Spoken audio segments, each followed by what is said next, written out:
भारत माता की, भारत माता की, इनकलाब, इनकलाब, वंदे वंदे।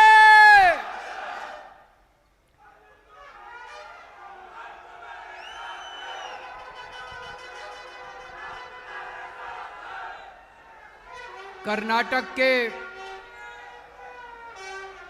कोने कोने से आए हुए सभी भाइयों बहनों, माताओं, बुजुर्गों, बच्चों, आप सब लोगों को मेरा नमस्कार, सबको मेरा प्रणाम।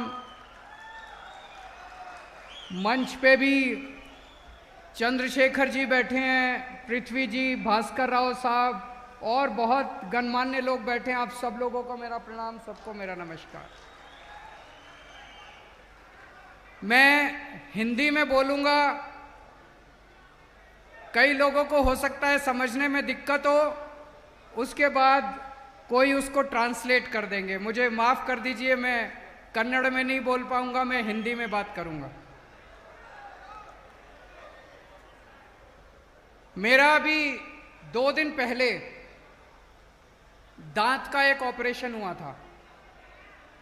बहुत ज़्यादा मुझे दर्द था, बहुत पेन था, लेकिन मैंने पृथ्वी को बोला कि आज यहाँ पे हजारों किसान आने वाले हैं, आज यहाँ पे किसानों के नेता चंद्रशेखर जी आने वाले हैं, तो चाहे मुझे पेन किलर का इंजेक्शन लगाना पड़े, मैं आऊँगा जरूर यहाँ पे।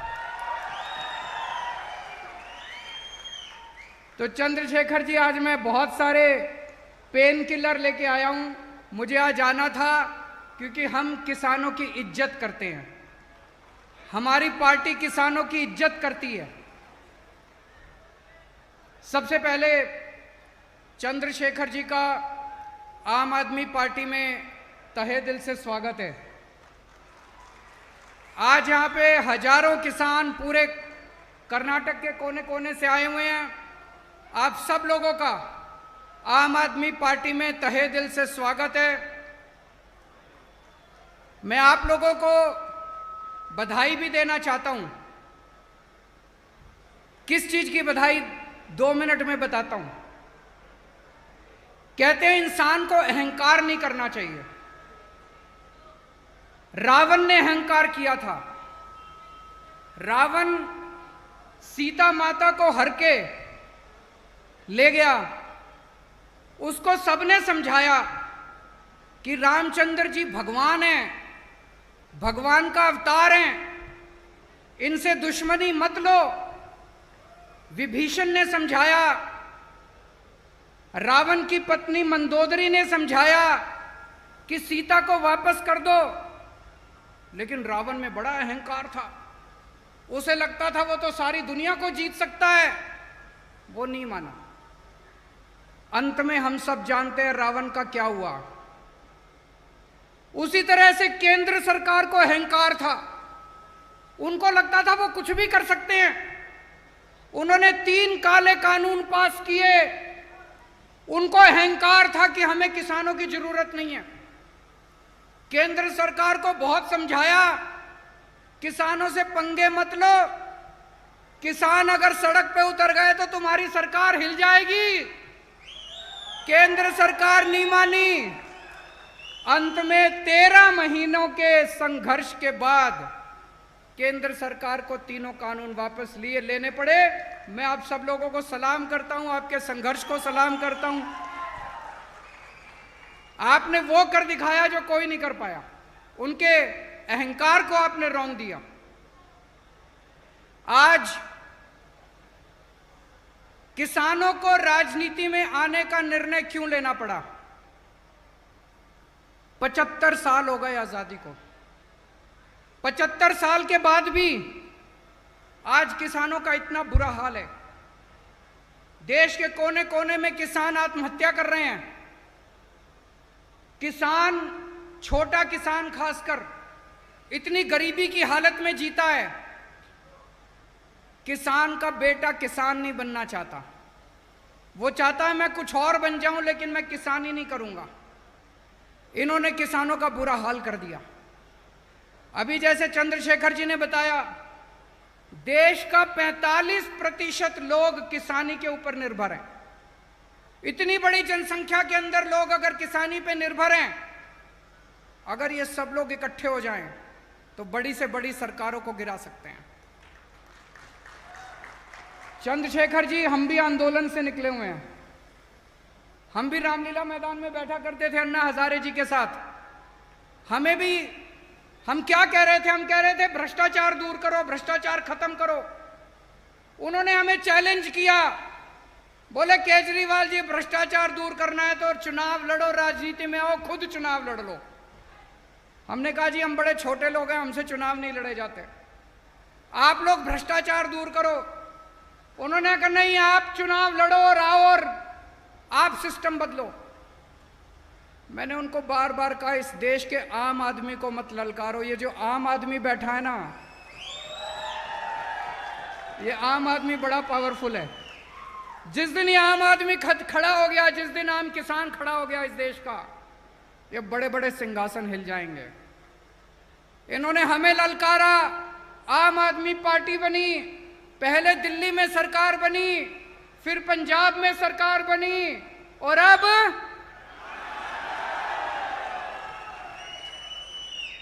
कर्नाटक में सरकार बनानी है। बनानी है कि नहीं बनानी है?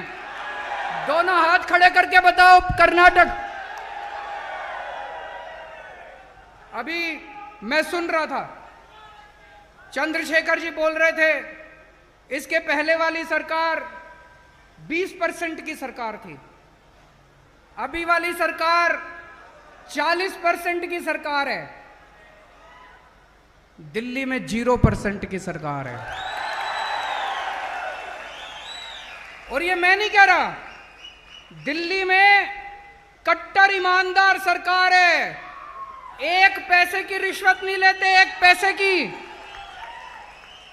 इस बात का सर्टिफिकेट मैं हमारे देश के प्रधानमंत्री नरेंद्र मोदी जी से लेके आया हूं कि केजरीवाल सबसे ईमानदार आदमी है।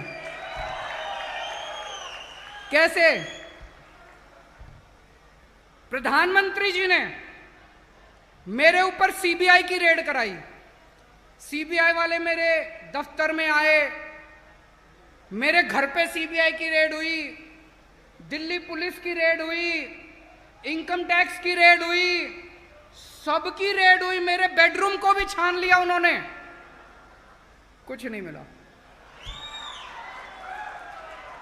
तो हार के प्रधानमंत्री जी को सर्टिफिकेट देना पड़ा कि सबसे, देश में सबसे कट्टर ईमानदार एक ही मुख्यमंत्री है, केजरीवाल। उन्होंने मनीष सिसोदिया के ऊपर रेड कराई, मेरे सारे मंत्रियों के ऊपर रेड कराई, मेरे 20 एमएलए के ऊपर रेड कराई, कुछ नहीं मिला उन लोगों को। सबसे कट्टर ईमानदार सरकार है, पहले दिल्ली में बनाई, उसके बाद पंजाब में बनाई, अब कर्नाटक के अंदर भी ईमानदार सरकार बनाई। ये 20% और 40%, ये सारा हिसाब किताब इनका बंद करना पड़ेगा। मैं एक आम आदमी हूं, मुझे पॉलिटिक्स करनी नहीं आती, मैं आप ही की तरह हूं। मेरे भी घर में मेरी वाइफ है, मेरे बच्चे हैं, मेरे माँ बाप मेरे साथ रहते हैं, पर मैं एक आम आदमी का दर्द समझता हूं।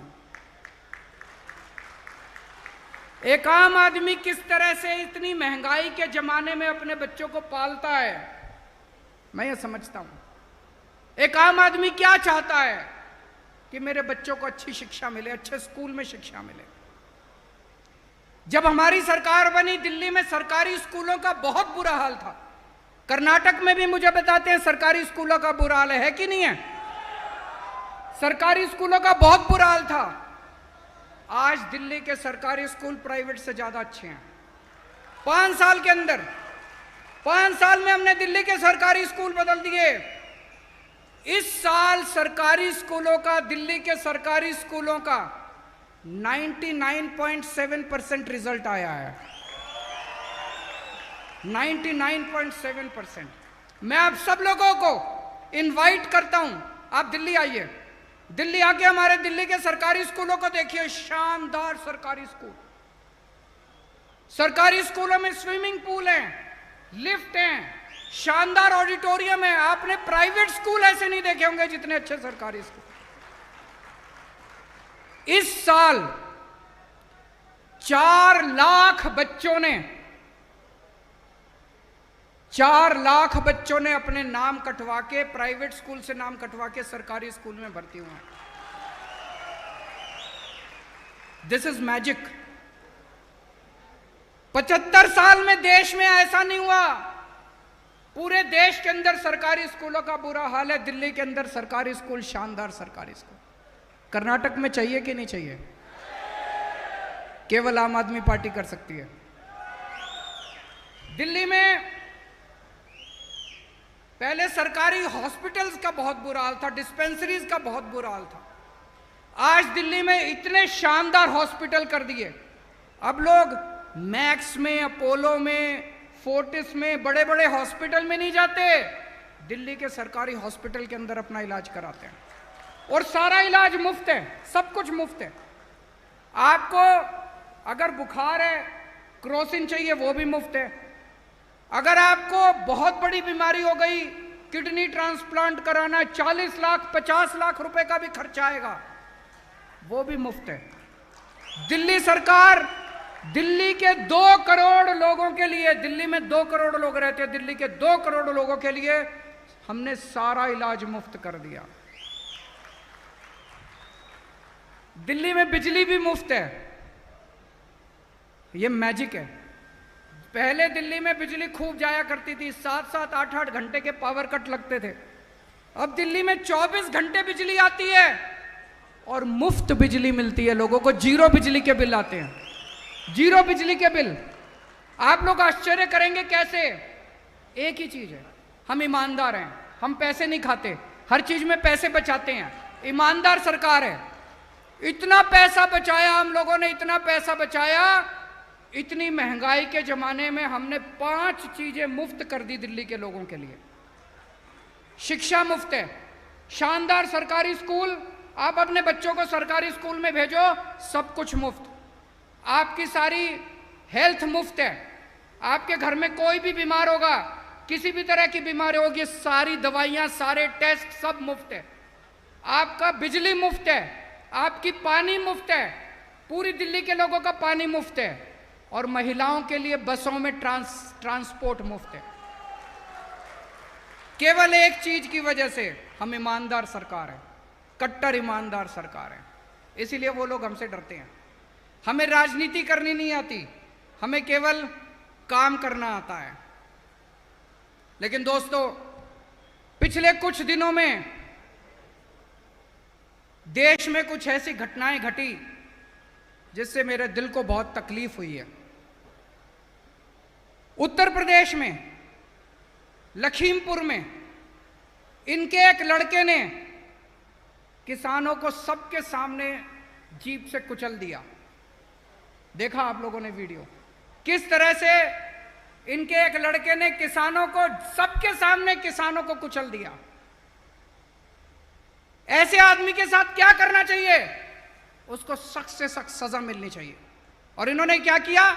ऊपर से नीचे तक सारी पार्टी, ऊपर से नीचे तक सारी सरकारें मिलके उसको बचाने में लग गई और उसको रिवॉर्ड दिया। उसके पिताजी को इन्होंने मंत्री बना दिया।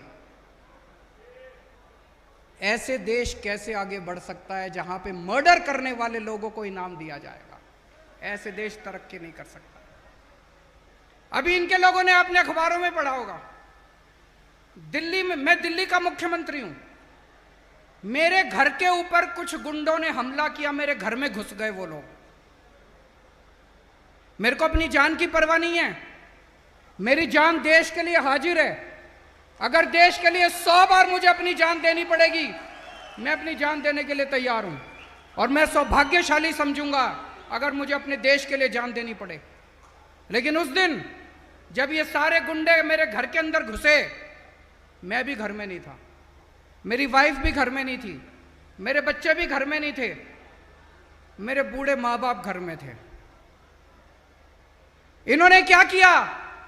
उन्होंने उन गुंडों को सजा नहीं दी, अगले दिन इन्होंने उन गुंडों को अपनी पार्टी में शामिल कर लिया। ऐसे देश कैसे आगे बढ़े?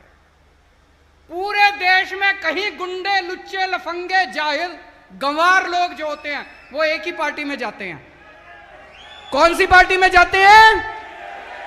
कौन सी पार्टी में जाते हैं? पूरे देश में कहीं कोई बलात्कार करता है, ये लोग बलात्कार करने वाला का स्वागत करते हैं, उसकी शोभा यात्रा निकालते हैं।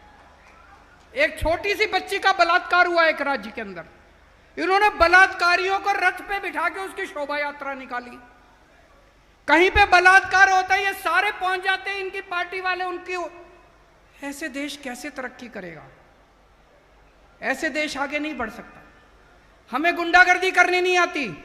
आम आदमी पार्टी शरीफों की पार्टी है, आम आदमी पार्टी देशभक्तों की पार्टी है, आम आदमी पार्टी ईमानदार लोगों की पार्टी है। हमें गुंडाई करनी नहीं आती, हमें स्कूल बनाने आते हैं। हमें लफंगाई करनी नहीं आती, हमें दंगे करने नहीं आते। आज पूरे देश में दंगे हो रहे हैं। कौन करा रहा है ये दंगे? कौन सी पार्टी दंगे करा रही है? सारे जानते हैं कौन सी पार्टी दंगे करा रही है। हमें दंगे करने नहीं आते। ऐसे इस देश के लोग नहीं चाहते कि दंगे हो, इस देश के लोग शांति चाहते हैं, इस देश के लोग शांति से जीना चाहते हैं। अगर आपको दंगाई चाहिए तो उनको वोट दे देना, आपको स्कूल चाहिए मेरे को वोट दे देना, अगर आपको गुंडागर्दी चाहिए उनको वोट दे देना, अगर आपको अस्पताल चाहिए केजरीवाल को वोट दे देना। मेरे को दंगाई करनी नहीं आती, मेरे को गुंडाई करनी नहीं आती।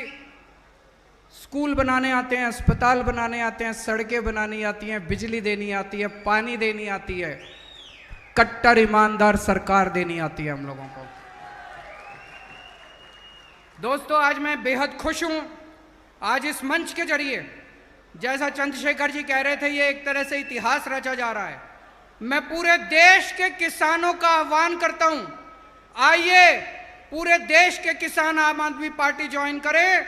आइए मिलके, जब तक इस देश का किसान खुशहाल नहीं होगा तब तक हम लोग चैन से नहीं बैठेंगे। भारत माता की इनकलाब, इनकलाब।